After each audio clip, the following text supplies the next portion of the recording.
السلام علیکم ورحمۃ اللہ وبرکاتہ۔ دوستو، آپ سن رہے ہیں سیرت النبی صلی اللہ علیہ وسلم، باب نمبر 57 لے کر حاضر ہوئے ہیں سیرت النبی صلی اللہ علیہ وسلم کا۔ بسم اللہ الرحمن الرحیم۔ عبداللہ بن ابی اور منافقین کی شرارت۔ رسول اللہ فجر کی نماز سے کچھ پہلے شیخان سے چل پڑے اور مقام شوط پہنچ کر صبح کی نماز ادا کی۔ اب آپ صلی اللہ علیہ وسلم دشمن کے بالکل قریب تھے اور دونوں طرف کی فوجیں ایک دوسرے کو دیکھ رہی تھیں۔ یہی وہ نازک مقام تھا جس وقت رئیس منافق ابن عبید نے اپنے 300 ساتھیوں کے ساتھ مسلمانوں کا ساتھ چھوڑ دیا اور کہا کہ چونکہ اس کی رائے مدینے میں رہ کر ہی دفاع کرنے کی نہ مانی گئی، اس لیے خواہ مخواہ جان گنوانے کی کیا ضرورت ہے۔ حالانکہ عبداللہ بن ابی کا منشا اسلامی فوج کے حوصلے توڑنے اور ان میں اضطراب بپا کرنے کا تھا۔ اس کے بعد آپ نے اپنے 700 سپاہی لے کر دشمن کی طرف بڑھے اور احد پہاڑ کی گھاٹی میں پہنچے اور اپنے لشکر کا کیمپ لگوایا۔ سامنے مدینہ اور پیچھے احد کا بلند و بالا پہاڑ۔ اس طرح مشرکین کا لشکر مسلمانوں اور مدینے کے درمیان حد فاصل بن گیا۔ احد پہنچ کر رسول اللہ کا دفاعی منصوبہ اسلامی لشکر کے کیمپ لگوانے کے بعد رسول خدا صلی اللہ علیہ وسلم نے اپنی فوج کی ترتیب فرمائی۔ ماہر تیر اندازوں کا 50 نفری ایک جنگی دستہ منتخب فرما کر وادی قنا کے جنوبی کنارے پر واقع ایک چھوٹی سی پہاڑی پر، جو اب جبل رما کے نام سے جانا جاتا ہے، تعینات کیا۔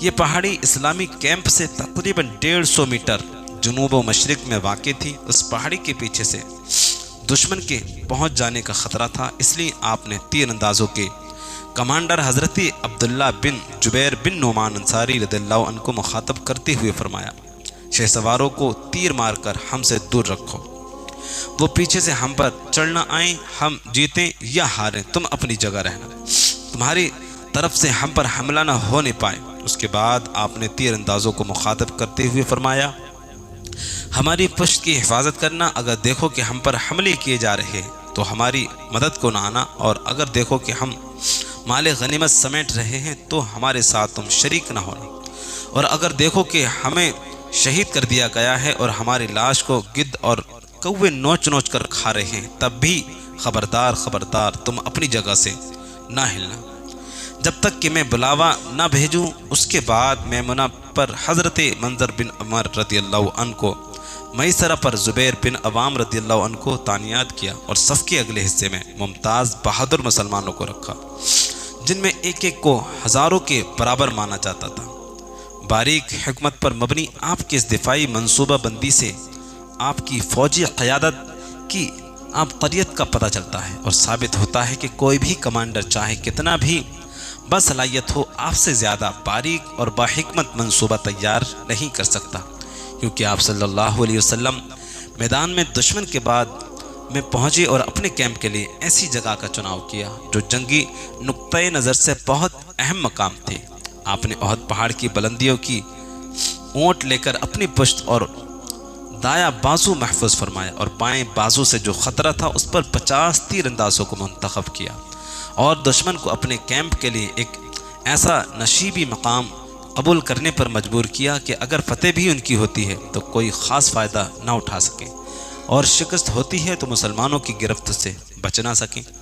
اس کے برعکس آپ نے اپنا پڑاؤ اونچی جنگی جگہ پر منتخب فرمایا، اگر خدا نخواستہ شکست سے دوچار ہونا پڑے تو ادھر بھاگنے کے بجائے کیمپ میں پناہ لی جا سکے، اور اگر دشمن کیمپ پر دھاوا بولے تو اسے سخت نقصان اٹھانا پڑے۔ اس کے بعد رسول خدا نے صحابہ کرام کو مخاطب کر کے ایک شاندار خطبہ دیا۔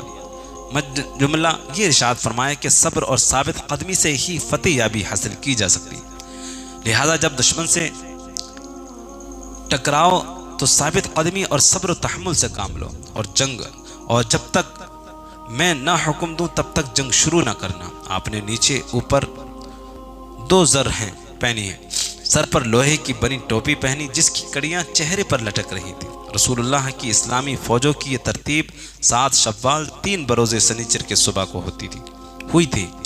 دوسری طرف مشرکین مکہ نے بھی اپنی فوجوں کی ترتیب یوں کی تھی کہ ان کے لشکر کا سپہ سالار ابو سفیان تھا، جو لشکر کے بیچ میں تھا۔